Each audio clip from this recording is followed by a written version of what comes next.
Dalam kehidupan kita Bapak Ibu sekalian, perhatikan baik-baik. Manusia itu tiga saja. Ada yang ditakdirkan oleh Allah menjadi orang baik. Ada yang ditakdirkan menjadi orang baik dan mengajak pada kebaikan. Ada yang ditakdirkan tidak menjadi orang baik dan tidak mengajak pada kebaikan. Maka hidup semestinya terputar pada tiga ini. Anda pilih saja. Manusia itu ada yang mau jadi orang baik, tapi cukup menjadi baik, dia tidak mengajak pada kebaikan. Ada yang Bapak Ibu sekalian jadi orang baik dan mengajak pada kebaikan. Siapa? Rasul, nabi-nabi. Kita pun kalau mau ikut di golongan ini, kita masuk. Kalau tidak, kita tidak akan pernah masuk. Makanya kenapa ada hadis Bapak Ibu sekalian yang mengatakan Nabi SAW bersabda, "Ballighu anni walau ayah." Sampaikan dari saya walaupun satu ayat. Itu menjadi bukti bahwa ibu-ibu yang majelis taklim nih, yang kerudungnya biru, yang di belakang kerudung coklat, ibu bisa berdakwah seperti ustadz. Anak-anak SMA, rohis-rohis ini punya level yang sama. Kalau dia masuk pada golongan kedua, golongannya nabi-nabi, para rasul yang ditakdirkan jadi orang baik dan mau mengajak pada kebaikan. Akhlak Gen Z ini Bu, rusak bukan karena tidak ada di antara mereka orang baik, bukan. Akhlak Gen Z ini rusak karena yang baik fokus sama dirinya, sedangkan yang jahat mengajak orang lain. Makanya coba lihat di TikTok, anak SMA kalau joget, ya, dia depan video Pak. Kalau dia joget Bu, dia ajak temannya, mau joget gak? Orang jahat gak malu ngajak jahat. Joget gak malu ngajak joget. Bayangkan, ini kenyataan Bapak Ibu sekalian. Giliran majelis taklim berat rasanya mengajak orang, ya. Pada hadir. Sekarang saya tanya Bapak Ibu sekalian, Anda yang hadir hari ini, ada nggak di antara kalian yang mengajak orang untuk hadir? Ada. Ibu ngajak, maka yakin Bu, semua yang hadir pahalanya ibu dapat. Itulah tegaknya agama. Makanya Nabi mengatakan apa? Ad-dinun nasihah. Agama ini nasihat Pak. Bapak tentara kalau sholat, tapi Bapak nggak ngajak orang lain sholat, Bapak cukup pada golongan pertama, orang biasa Pak. Pak kepala sekolah kalau jadi orang baik, banyak kepala sekolah baik, tapi tidak semua kepala sekolah mengajak pada kebaikan Bapak Ibu sekalian. Ya. Maka hal yang paling penting dalam agama ini Bapak Ibu sekalian, maunya kita mengajak orang lain untuk ikut kebaikan. Ya. Lihat Bapak Ibu, perhatikan ya ayatnya dalam surah Fussilat. Inilah sebaik-baik perkataan kata Allah dalam Al-Quran di surah Fussilat. Sebentar, ini agak mengganggu, saya rasa saya pegang dulu nah. Ya. Ya. Bagaimana? Tuh, banyak sekali kabel. Kalau ini mau saya pegang dua-dua, iya. Bagus Ji juga. Gimana? Bagus Ji? Iya. Barusannya saya ceramah disuruh pegang dua mic. Iya. Tidak apa-apa. Karena ini kampung saya Pak, tidak apa-apa. Iya. Kalau kampung saya tidak apa-apa. Iya. Sudah jelas Bapak? Saya bacakan ayatnya dalam surah Fussilat.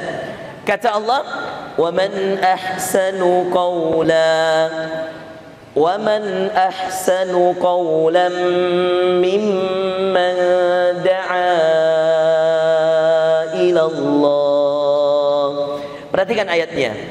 Adakah yang lebih baik obrolannya, omongannya? Adakah yang lebih baik omongannya?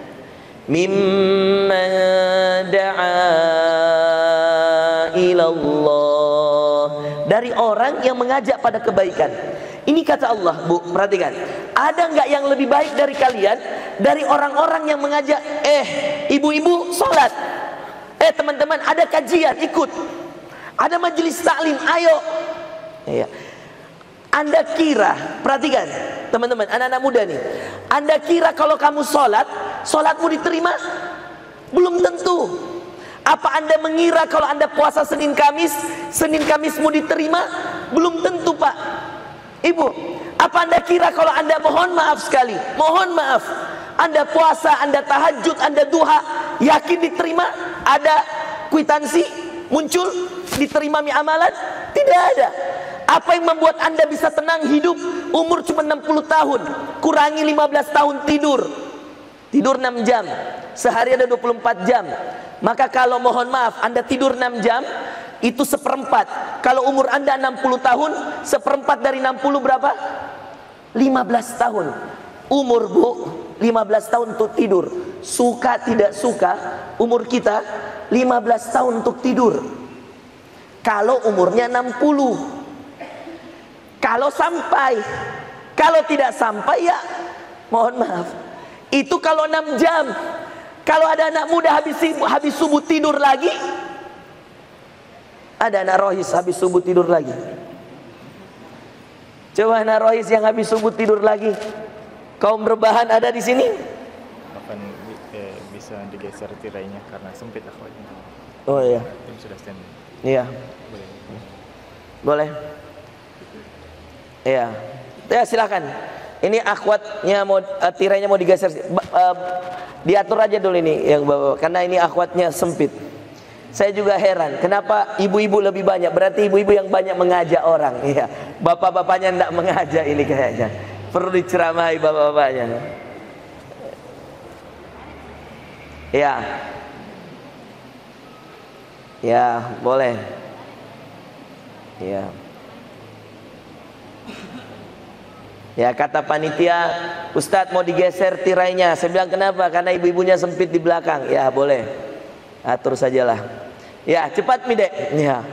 Nanti habis waktuku, masih panjang materiku ini. Beratnya ini, Mac dipegang dua-dua nih. Satu saja begini. Ya, Pak. Gimana, Pak? Bagaimana kalau begini, Pak? Tunggu dulu ya. Coba antum putar sedikit ini ke sini. Coba. Ya. Tes, ya. Dekat begini.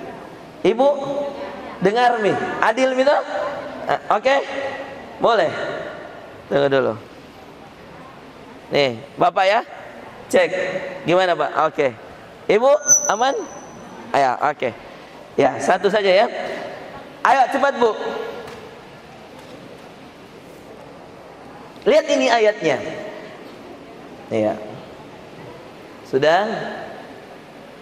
Biar gak menggema, karena kalau pakai yang ini gema, pantul suaranya. Oke, sudah? Ya, silahkan ibu-ibu yang mau pindah, mau video boleh. Iya. Insyaallah. Ya. Ini diratain sekalian deh, ya, geser sekalian. Ya, oke. Ya, sedikit lagi. Ya, oke. Ayo.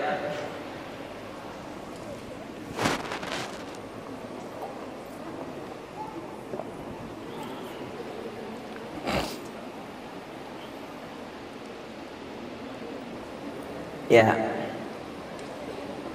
Oke. Sudah? Ya, agak maju. Baik, kita lanjut. Jadi ada manusia yang fokus sama dirinya, padahal amalannya belum tentu diterima. Iya. Dan inilah manusia Bapak Ibu sekalian. Kalau dia sudah sholat selesai. Dan yang paling parah, kalau itu terjadi dalam rumah kita, ibunya sudah sholat tahajud 8 rakaat tambah 3 witir. Tunggu azan subuh, dia sholat sunnah sebelum subuh 2 rakaat. Dia sholat sunnah lagi, dia sholat subuhnya lagi 2 rakaat. Dan sedangkan suaminya tidur. Iya. Anaknya tidur. Ibunya tahajud. Perhatikan, ibunya tahajud, anaknya tidur. Demi Allah saya katakan, perhatikan. Sholat subuh anaknya, sholat subuh suaminya jauh lebih penting dari 100 rakaat tahajud sekalipun. Lebih baik, dengarkan ibu-ibu di rumah, lebih baik Bu, ibu sholat subuh saja, tidak ada tahajud, tapi suami sholat subuh, anak sholat. Iya. Dibanding ibu sholat tahajud 8 rakaat, tapi suami dibiarkan tidur sampai jam 8, nggak bangun-bangun sholat. Bapak juga demikian. Saya pernah ketemu Pak, demi Allah ini, di Pondok Indah di Jakarta. Ada jamaah saya. Dia kalau datang sholat subuh itu, kalau sholat subuhnya jam 4.30 azan, jam 4.45 iqamah, dia jam 4 udah datang ke masjid, sholat tahajud. Setelah dia sholat tahajud di masjid, dia mengaji sampai azan subuh. Setelah azan subuh, dia sholat sunnah 2 rakaat. Setelah sholat sunnah 2 rakaat, dia sholat subuh berjamaah. Setelah sholat subuh, dia ikut kajian. Kebetulan waktu itu saya yang kajian. Setelah kajian, dia sholat lagi 2 rakaat, sholat syuruk duha, sholat duha di waktu syuruk. Setelah itu dia tambah lagi 2 rakaat sholat duha. Banyaknya lah rakaat. Seketika saya sholat duha, dia datang ke saya. Lalu dia tanya, Ustaz, saya boleh tanya? Saya katakan boleh Pak. Tapi apakah ini aib Ustaz? Boleh nggak membuka aib keluarga? Saya katakan tidak boleh Pak. Tapi kalau ini penting Ustaz, karena saya butuh masukan Ustaz. Saya katakan kalau bersaksi di depan hakim atau minta nasihat seorang Ustaz, maka bukan aib. Baik, saya ulangi. Kalau bersaksi depan hakim atau meminta nasihat dari seorang Ustaz, maka insya Allah aib keluarga pun bukan aib. Dengan catatan Ustaznya menjaga aib. Baik, apa aibnya Pak? Dia katakan, Ustaz, 35 tahun saya menikah. Dulu saya direktur bank konvensional. Saya tidak usah sebut nama banknya. Dia katakan, Ustaz, saat-saat saya jadi direktur bank, saya tidak pernah sholat. Mungkin pengaruh uang riba, saya tidak pernah sholat Ustaz. Saya sholat Ustaz setelah saya dapat musibah. Saya katakan, apa musibahnya? Anak saya hamil di luar nikah.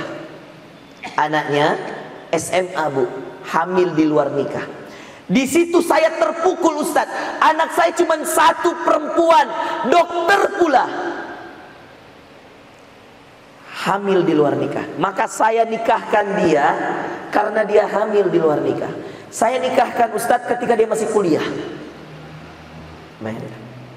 Saya diem Pak, Ibu. Saya tidak menyangka orang yang depan saya ini sekarang punya masa lalu yang luar biasa. Saya lanjutkan Pak. Lalu dia sambil menangis ini, dia sudah mulai menangis. Anak cuma 1 perempuan dan itu hamil di luar nikah. Setelah itu Ustaz, saya lihat anak saya tidak ada baik-baiknya Ustaz. Mau dia berprestasi, mau dia apa, tidak ada lagi baiknya menurut saya. Saya bilang, kenapa Pak? Dia katakan, Ustaz, hamil di luar nikah membuat saya malu Ustaz. Disitulah saya mulai Ustaz bingung dengan diri saya. Saya mengajukan pensiun dari bank. Setelah saya dengar salah satu ceramah seorang Ustaz di YouTube, kata dia, saya dengar bagaimana bahayanya uang riba terhadap keluarga. Maka saya keluar Ustaz dari bank. Saya mulai jaga sholat Ustaz. Saya mulai sholat itu ketika saya dapat ujian anak saya hamil di luar nikah. Coba Bapak Ibu lihat ya. Kita butuh bukan sekedar orang baik. Kita butuh orang yang mau memperbaiki dan mengajak pada kebaikan. Orang baik 1 juta tidak cukup untuk memperbaiki Pak. Butuh 1 orang yang mau memperbaiki 5 orang, jauh lebih baik daripada punya orang terlalu baik tapi tidak mau memperbaiki dan tidak mau mengajak pada kebaikan. Inilah salah satu contoh. Lalu saya bertanya, istrinya bagaimana? Dia katakan, Ustaz, istri saya lebih duluan hijrah dari saya. Sekitar 15 tahun Ustaz. 35 tahun saya di bank. hingga menjadi manajer. 15 tahun lebih dulu istri saya hijrah dari saya. Sholatnya, semuanya. Terus saya katakan, kenapa bapak tidak ikut hijrah? Dia katakan, kalau istri saya ikut majlis taklim, kajian, dia tidak pernah cerita apa-apa ke saya. Istri saya tidak pernah bangunkan saya subuh. Istri saya tidak pernah suruh saya mengaji. Dia sibuk dengan kajiannya, Ustaz. Dia sibuk dengan dirinya. Bahkan dia sibuk dengan arisan-arisannya. Dia sibuk dengan komunitasnya. Dia perbaiki dirinya. Dia jaga sholatnya. Dia lupakan saya dengan anak saya. Anak saya, Ustaz, pacaran berkali-kali. Saya juga biarkan. Nanti sadar sendiri. Dan saya menyesal. Bapak Ibu, ini di Jakarta. Di Makassar, ya, hampir sama, Pak. Cuman bedanya terbalik. Ya. Suaminya hijrah, ya, istrinya yang belum hijrah. Sama punya masalah. Ya. Istrinya selingkuh. Ya. Di saat suaminya pergi berlayar. 3 bulan istrinya selingkuh, dan subhanallah Bapak Ibu sekalian, selingkuhnya di dalam rumah. Ketika anaknya pergi sekolah, ya, pacarnya ini datang. Suaminya seorang kapten pelaut, berlayar 3 bulan. Ini kejadian, Pak. Anda lihat ketika ditanya, seorang suami sudah Masya Allah di kapal dia jaga dirinya, Pak. Di kapal dia tidak minum khamar, padahal dia berlaut di Eropa. Gaji kapten ini puluhan ribu US dollar, Bapak Ibu sekalian. Puluhan ribu US dollar. Iya, ratusan juta uangnya, gajinya. Dia jaga dirinya. Iya. Apa kekurangannya, Pak? Dia tidak pernah berani mau nasihati istrinya. Dia jadi orang baik, tapi istrinya saja dia tidak ajak untuk jadi orang baik. Saya mohon maaf Ibu, Bapak, saya harus sampaikan ini. Saya yakin sekali di antara kalian ini banyak orang baik, tapi saya belum yakin semua kalian jadi orang yang mau memperbaiki orang supaya jadi orang baik seperti kalian. Suami sholat subuh, istri sholat subuh, anak tidak. Anda belum bisa dikategorikan orang yang mau memperbaiki. Suami subuh, istri tidak sholat subuh, tidak bisa dikatakan suaminya soleh. Suami yang soleh yang memastikan istrinya sudah sholat, anaknya sudah sholat, kakaknya sudah sholat. Dia pastikan suaminya tidak pakai uang haram. Dia pastikan suaminya tidak narkoba. Dia pastikan istrinya tidak mengambil harta haram. Dia pastikan istrinya tidak ikut kajian gibah. Ada kajian yang isinya gibah katanya, ya. Atau arisan yang isinya hanya mencela, mencaci maki orang. Berhenti. Seorang suami harus mengatakan, berhenti kamu berteman dengan orang-orang itu. Berani tegas. Seorang ayah harus mengatakan, nah siapa itu? Nggak boleh kamu dibonceng sama laki-laki. Harus mengatakan itu seorang ayah. Seorang ibu harus mengatakan, nak pakai jilbabmu. Itulah cara mengakhlakkan anak Gen Z, ibu-ibu sekalian.